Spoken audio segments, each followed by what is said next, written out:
kulan lagu taageerayo musharaxa xisbiga Hiil Qaran Professor Axmed Ismaaciil Samatar ayaa lagu qabtay gudaha wadankani Sweden kaasi oo ah mid ay soo qabanqaabiyeen faraca xisbiga ee wadankani.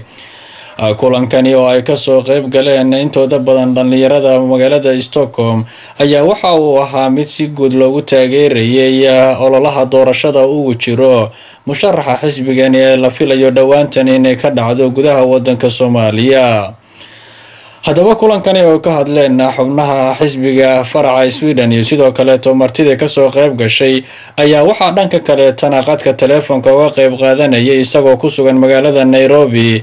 Professor Axmed Ismaaciil Samatar oo xisbigu ay u doorteen inuu u tartamo jagada madaxtinimo ee dhawaantan dhici doonta. badankii waxa laga yaabaa in isweydiinaysiin saacadan maxaa keenay maxaa hadartan xisbigan loo sameeyay waxyaabahaas in isweydiinaysiin laga yaabaa waxaa jira qodobka 17aad inay horumarina baaqa xuquuqda aadanaha United Nations wuxuu qabaa dadka inay si xor ah markasta u kulmi karaan ee isu imaan karaan ee codkooda dhiiban karaan la dooran karo ciday rabaan ay dooran karaan intaas waa isku raacsan oo maleena na isu imaan karno professorka Axmed Ismaaciil Samatar waa musharax xisbiga Hiil Qaran ka socdo sababtan ku dooranay ama aniga aan ugu maxaan ku dhaw soo beeray xisbigan waxa kamid ah inta badan waxa la ninkaas uu karti badan yahay ninkaas waa maxaan ku dhahay waa haliyay ninkaas waa saas ninkaas laakiin ani inta badan waxaan u arkay in muhiimad inay tahay inuu qofka aqoon leeyahay base uu ka duulayo inay jirto hadaysan aqoon jirin waxa imaanaysa maxaan ku dhahay jawaabaha aragteen oo miidiyaha ka baxay waxa imaanay maxaan ku dhahaa waxyaabo badan oo qaldana jiray marka waa inuu jiraa maxaan ku dhahay base asaasi ah oo qofka uu leeyahay waxaas ayaan soo bartay shahaadadaas ayaan wataa aad ay muhiim u tahay qofka nin karmeed ee ma sha Allah waa wax aad iyo aad u fiican nin karmeed leeyahay laakiin haddana waxa ka fiican maxaan ku dhahaa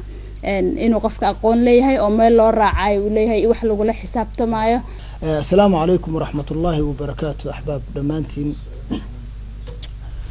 waxa ku salaamantihiin salaanta islaamka runaantii marka waxa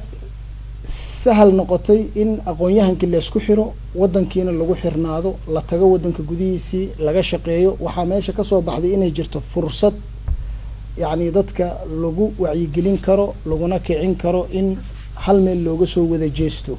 badbaadinta jiritaanka yani magaca Soomaalida qowmiyad ahaan iyo qaran ahaan midnimo ah يعني ومبادئ حزبه وكل وصلك كوها كم تاي يعني نظام مدنمو صومالي كل سنة صومالي إسلام نما كل سنة إن هيل قرن وحي صوشر رحضي أن إسقى صوشر رحين وبروفيسور أحمد إسماعيل سمتر ودمان لو ذي يقانو يعني كرتدي سيا قونتي سيا في الفرعوني ديسا أي حزبك صو شرحي أحمد وحو كجد وين هي مشرحين تكلا حقيقة دي أحمد يسجل اسمه صو شرحين هلا يشرح هلا يدور تنمدين حزبك أياك يعني. بسم الله الرحمن الرحيم حزبك اللي راه هي القرن وتغني لكن حزبك أقونت وقنا أنا حزبك أقونت مرلو أنا كنا سوكر مي قدومي هاي قدومي كحاجات سدح يد مالنا كود قديني أو مرتقادني هوتيل أميرة أو هذا الشيء كيسني بروفيسورك هوتيلكي دقيهن waa tigi jiray wadada sanad saaxiibkay ku leeyahay aan isku fiicanahay Dr. Abdullah ina taqaan kalma kala qaan oo saal degan ay mar walba aan isla soconahay wax badan ka wada shaqeeynay sidoo kale dadyoogii ka soo qayb galay oo iyaguna professorka su'aalo ka weydiiyay arrimaha ku saleysan doorashooyinka dhici doona ayaa qaar kamid ah su'aalaha oo ka jawaabaya waxa ay ahaayeen sida tan talabaad arinta ku saabsan su'aasha hore musuq maasuqa ku saabsan anagu intii dadaalka iyaga waanu dadaalayna adduunyadana waanu ka dhaadhicinay dadka maxaan ku rahay international community ga faraha kula jirana waanu ka dhaadhicinay imakana waan ka dhaadhicinayna anaguna diyaar baanu u nahay ilaa maxaan ku rahay talaabada ugu dambaysa inaanu tartanka joogno indhaha iyagu ay furnaadaan waa rajo weyn waan ka qabnaa inaan ku guuleysanayno Hiil Qaran inuu noqdo mid meel walba jooga mar haddaan halkan joogno waxaan maleynaa inaan dalkiina aan cidina kaga badnayn. بسم الله الرحمن الرحيم مجاعي وحواي أحمد علي عبدي waxaan ka tirsanahay xisbiga Hiil Qaran فرعيس إن ستوكهولم وحنا كجرا جودي فلنتا waxaa aad iyo aad u taageersanahay musharaxeena Barsafoor Axmed Ismaaciil Samatar waana soo dhaweynaynaa insha Allah taala xaflad meeshan ugu qabanay maantay oo aan ku taageerinay professorka insha Allah waxaan rajaynaynaa guul inaan ku guuleysano oo aan aaminsanahay in aan nahay dadkii wax ka qaban lahaa wadanka si kastaba ahaatee kulankan lagu taageerayay musharaxa xisbiga Hiil Qaran ugu tartamaya xilka madaxtinimo ee wadanka Soomaaliya ayaa waxa uu ahaa mid ay ka soo qayb galeen qaybaha bulshada magaalada Stockholm